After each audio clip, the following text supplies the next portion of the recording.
Hey guys, welcome back to another video. So on the second series of my plant collection, today I decided that I'll be recording a video about my anthuriums. So if you're not following me on Instagram, by the way, my name is Cyril. I'm Cyril Cybernated on Instagram.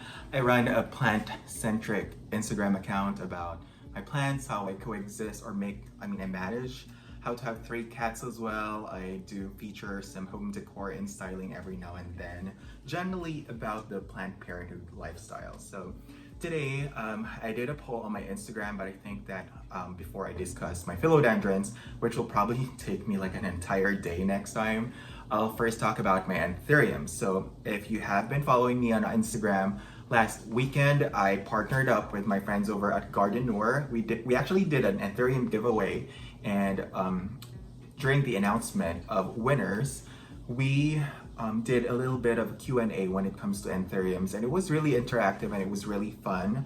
And today I wanted to put out content about that because I often get questions whenever I feature my anthuriums about how I care for them, what the names are. With care, my point of view is that, what works for me might not work for you, but the purpose of these types of videos is that it will give you a leverage or a baseline on what humidity they usually become happy with, or what care usually works for them, or if you live in a similar climate such as me, then you could at least know what works for me and the type of climate that I'm in. So that's basically my purpose of doing this type of video. So generally, if you're not familiar with anthuriums, they are part of the aroid family, and then they are tropical plants, more common in, I would say, like Southeast Asia and tropical countries. Growing up, I did have a few, those basic common anthuriums. I think those are the Anthurium andreas, the ones with the very recognizable red flower or inflorescence. So let's just jump start because I wanted this to be a quick and short video. So first of all, this is my Anthurium Crystallinum. Isn't she a beauty? So the leaves are, there's currently 5 leaves now, and the leaves are just all over. I mean, they used to be like just facing in front, but because, excuse my cats, they're playing in the background. But because of my current shelf situation, so the leaves would, there's actually 2 different plantlets on this one. So this side is facing here, and this one is facing this side. So Anthurium Crystallinum, I'll be posting some information on the screen for you, like the spelling. I know I'm probably saying it wrong, but I would say Anthurium Crystallinum. It's currently in a terracotta pot. In general, anthuriums like to stay moist, but for me, I tend to overwater, and that's why I decided to put mine on terracotta pots. That way, even if I overwater them, it wouldn't really compromise the root system. At some point, I know that I overwatered this one, and that's why I decided to put it in a terracotta pot. Because back when it was still in a plastic nursery pot, and during winter, I checked the roots and they were all rotten. So that's what worked for me. You have to consider how often you like watering. So for me personally, I like watering them almost every other day. So like, it depends on my mood. So this terracotta pot works for my Anthurium Crystallinum. So for like the deeply venated and velvety leaves, I find that they can become crispy super fast. This one, by the way, literally sits beside my humidifier that's on timer and with a humidity sensor that keeps it at least 75 to 80 all throughout the day. So despite that growing condition, that's not perfect. So it still has some crispy tips or edges every now and then. However, generally, I'm really happy with how this looks. I mean, you should understand that they're not in a perfect condition because it's literally at home and not nature. So I would say it's doing well. The second one is my Anthurium Polydiflorum. So no, my cats didn't bite on this leaf. I actually tore it because I was showing my friend, I was showing my friend how a yellow sticky trap works, and during that time this leaf was still unfurling and it got damaged. If you noticed, some or most of my anthuriums, I put moss on the base. I was told that it helps with humidity, and personally, the way that this helps me is when I see the moss still moist, it kind of like stops me from watering some more. Although this one is in a ceramic pot, and it seems to work. I mean, no, it's just ceramic, but the nursery pot is still inside, so it still retains a lot of moisture. And so far, this one hasn't really been that reactive in case I overwater or something. So this one still seems to be doing well. When I got this around, I think that was February or March of 2019, all the leaves were, well, probably the largest one was around this long. So all these strappy or pendant Anthurium leaves have grown under my care. So I'm just happy. This one makes me super proud because it's doing well. The leaves in general keep on getting larger. This one is an exception though. I don't know what happened to this, but I mean, it was starting to look variegated at some point over here. So I don't know if it was some weird mutation, but it's starting to put out another one after this one hardened completely. So I hope this one turns out to be a longer, even longer pendant leaf. So this one's about, I would say, 16 to 18 inches long. Next would be, so I'm actually starting with my bigger specimens. This is an Anthurium Tifiji, however you want to pronounce it. I'll put this spelling on the screen. I really started this when it was still super small. I would say that this would have been the most mature leaf then, and my cat Monsoon was nibbling on this because it was on her way when she climbs this little shelf going towards the windowsill. So this one was like blowing with the wind, so she was nibbling on this. Unfortunately, well, I think Anthuriums in general, some of them can be toxic, but it didn't do anything to Monsoon. So it just got damaged, but the newest leaves, I have two new leaves here, because these are like two plants in one pot as well, are looking very mature. These are the newer leaves. Oh, this one had a little bit of browning. You know what, on this Anthurium, I find it very easy. As long as you are consistent with watering, I think it's still gonna do well. And if you notice, I got this for, over a year ago, I think.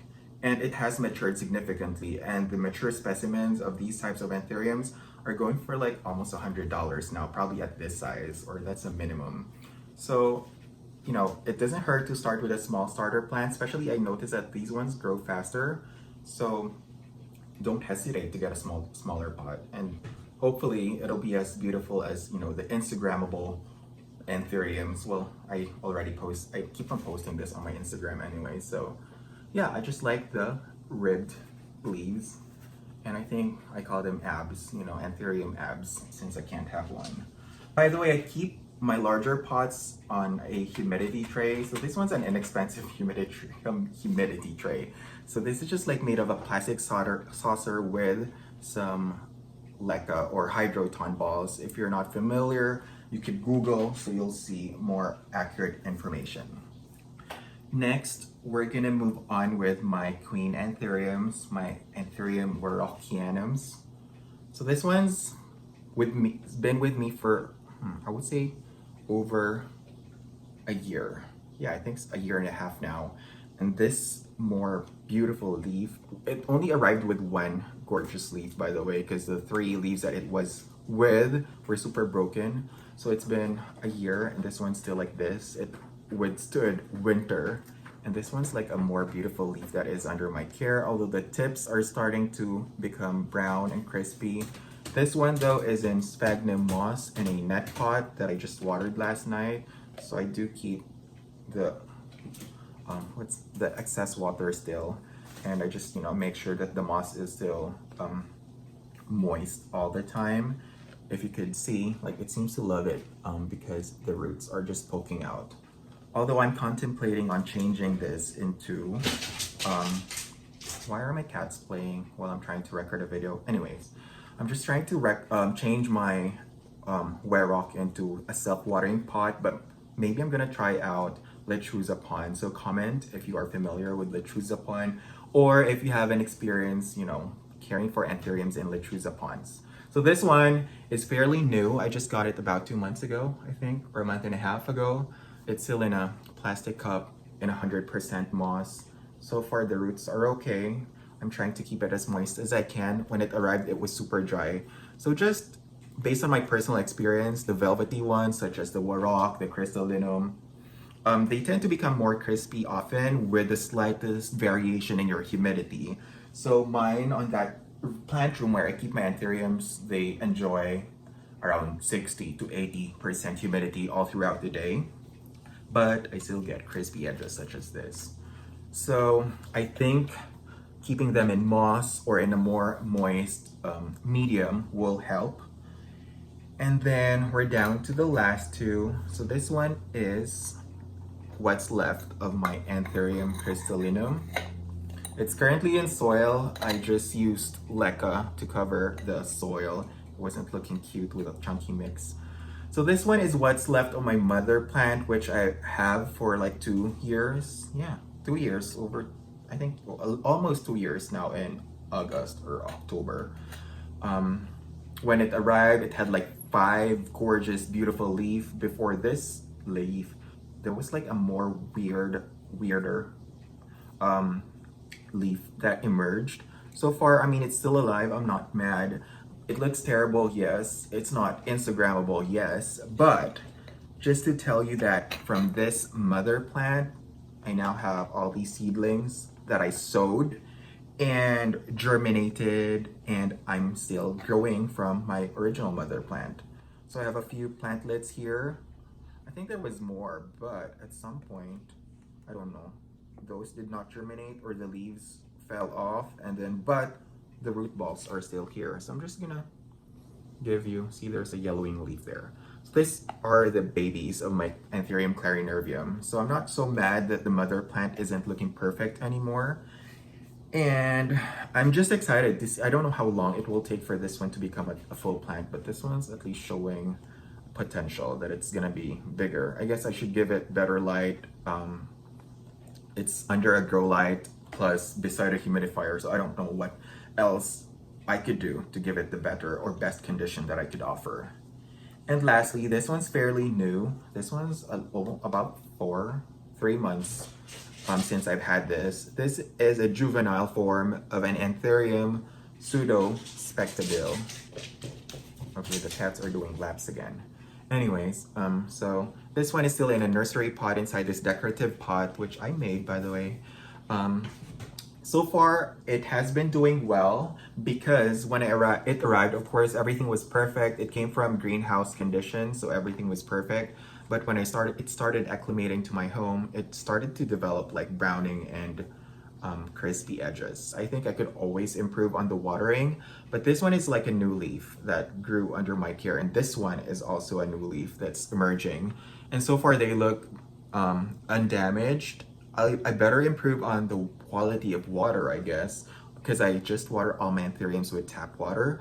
I've heard, I don't know how true though, that, you know, it's best to give them purified or distilled water, those that are free from impurities. So I think those are all my anthuriums over here. I hope if you have questions, I'll try to comment down below. I'll try to keep this video as short as possible. If you're not following me yet, or if you haven't subscribed to my channel, if you like these types of videos, I know, I mean, I'm kind of more like a newbie on this YouTube foray. So just subscribe because I really appreciate it. Like and comment, turn on the notifications because I'll try to post at least once a week now. And I'll introduce more of like styling other than plant care. And then I'm also gonna introduce newer plants. Those are not very common, I would say, or if you haven't been into the Instagram plant community, I'll try to introduce them more over here on YouTube. And also follow me on Instagram. I have a Facebook page as well. Those are also under Cyril Cybernated. So I would appreciate, I'm thinking of like doing my philodendron collection up next. So if that's something that you want to see, I'm also contemplating on talking about my Hupersias or my Ripsalis or my other epiphytic plants. Comment if you prefer that. Or maybe we could always start with succulents or cacti. And just today I posted about my, just today I posted about my planter collection. So maybe you want to see a thorough collection where I showcase the plants and the planters that I planted them in, the cute and quirky ones. And I'll also be tagging where I got them, if I still remember. But yes, thank you so much for watching this Anthurium video. If you do have questions, just post them on the comments. And yeah, thank you for watching. Bye.